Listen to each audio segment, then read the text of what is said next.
As a development coach, I was very fortunate to learn a lot. And I'm not afraid to say it, a lot from Rick Macci. Secondly, a lot from Nick Bollettieri. And thirdly, a lot from Richard Williams.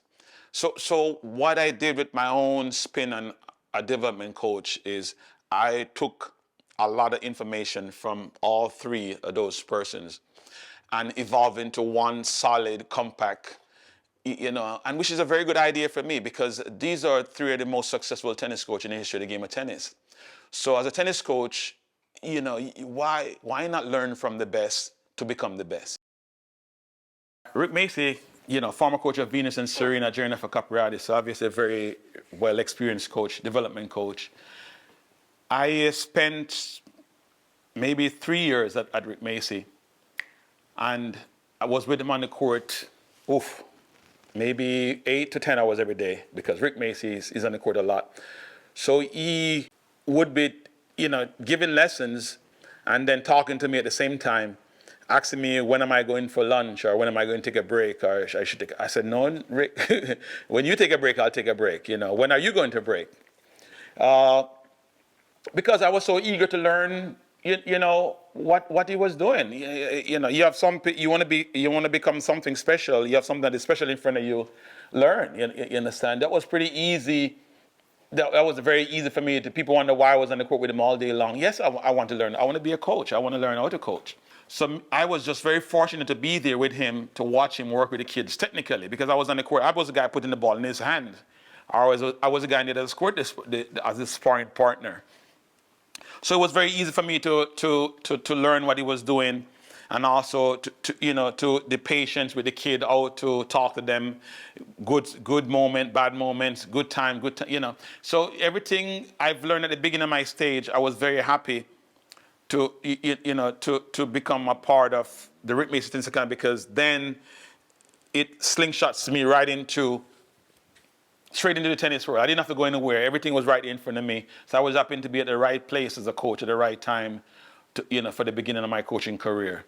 After Rick Macci, I had a few girls, who got sponsored by IMG, but IMG become Bollettieri Tennis Academy. So now I had to go to a different tennis academy, the Nick Bollettieri Tennis Academy. And it was the same effect there.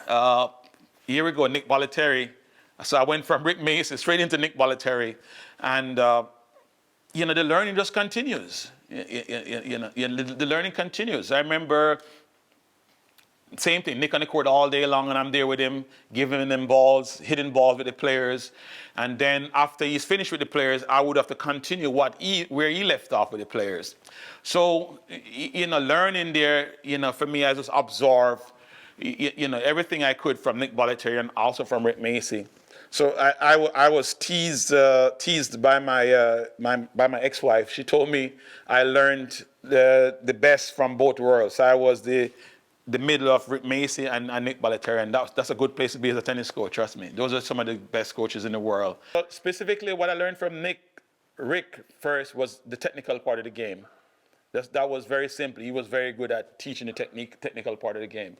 So I was always the feeder or the hitter. So I could listen to him at all times, what he's teaching the kids. And Nick Bollettieri was, what I learned from him was mainly the mental part of the game. He teaches a deep sense of trust and belief and confidence in yourself. And there was many different things in between there, but all boils down to with Nick Bollettieri, the mental part of the game, which, I was 100% in and learning from both of them.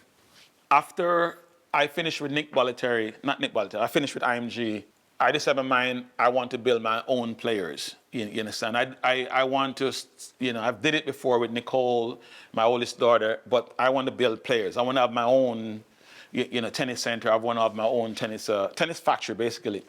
So I started to, organize and invite and, put a group of girls together. And, we knew it's going to take a while to get them going because they're young. They're like 5, 6 years old. But we did an awesome job of, mentally mentoring, develop technically and physical-wise all those girls, the players. And, that's what evolves into the Sly Black tennis as it is. We made at least 12 national champion or maybe 10 world junior champions. That's a lot for one association, one tennis academy to be developing in that period of time. So the environment was thriving. It was right. It was tuned in. You know, Sloane came through, she went through.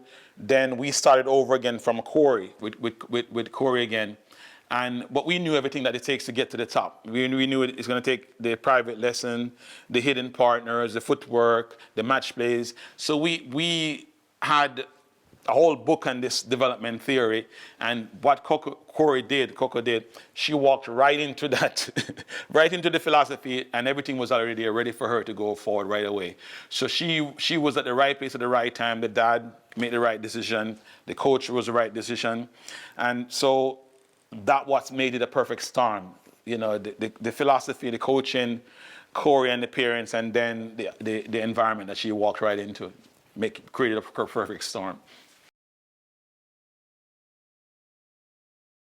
Don't be afraid as a beginner coach to get help from outside in, because you need to make sure you're not messing this kid career up, because you have one chance at developing this kid. After this kid wastes their time, then there's a likely chance 10 years will go down the drain without no result. So very, very important for, even the parents at the early stage of their development journey is to have the kid gain some knowledge, understanding, and concept of what the good technique is from a reputable coach, somebody who knows that I've done it before. Just the same way, this is a perfect example, Venus and Serena that did. He went to Rick Macci, get a certain foundation done, then he understand the concept of what he learned from Rick Macci, and also the concept of what the game requires. So he went extreme discipline. You watch what he does. He had his girls set up early than anybody else in the history of tennis. They set up so early for the ball, and also they run every tennis ball down. This is one easy concept any good parent. If your kid not running in a tennis court, then you're not playing tennis, because the game of tennis requires you to run. If your kid not setting up early for the ball, getting the racket back, she's not playing tennis because they forget to take the racket back. So these are concepts that he learned from Rick Macci, and he implement them in his daughter's game every single day, during their development stage. One-on-one. He took them out one-on-one. Yes, very important, one-on-one. So it's a lot easier that way to see what they're doing right and what they're doing wrong. So in this case, it's called a swinging pattern. So a good technique is a swinging pattern. Eventually, one day, this kid is going to have to swing his racket or her racket 80 miles per hour. Now, imagine you driving a car 80 miles per hour and your car wasn't modified to drive 80 miles per hour. What's going to happen to the car? Drive in the bushes. It's going to crash. Imagine you try to hit a tennis ball 80 miles per hour without modifying your technical formation. You will hit the ball in the golf course in the bushes. Yes, that's what's going to happen. So this is a crucial why it's so important to get some sort of, discipline, basic tennis technical work done at the early stage for this to evolve and become a part of who you are. It doesn't have to be perfect, but the concept got to be close to or going to the same direction of getting to be perfect.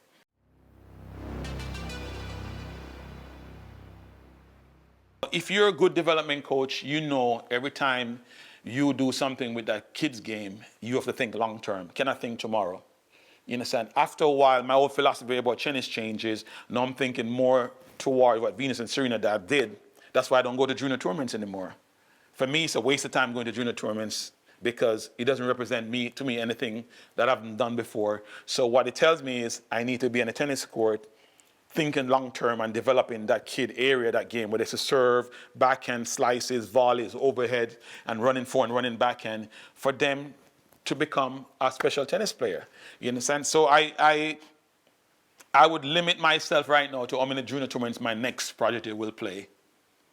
And I'll spend a lot more time more toward the theory of Venus and Serena. The dad took them out of the tournament completely and developed their game. That's somebody who look 4 years ahead of time. That's the direction I'm heading into right now. I want to look 5 years ahead of time to see where my play is going to be 5 years. So I'll do everything to make sure the job is done before they get up to that 5 year. I'll give them the best possible chance to get to that perfect point that we're looking for. Even if you are a tennis player and you're in a development stage and you're in an academy, you're still going to have a private coach in the academy and do daily private lessons inside the academy. So that's it. Academies, this is the only time academy is ideal situation when you have a private coach in the academy, and then you can go play match plays and do drills and have fun. Sometimes play doubles and stuff with other players. But yes, if you are a private coach and you can build your own private environment, then I would recommend that over any development program anywhere in the world.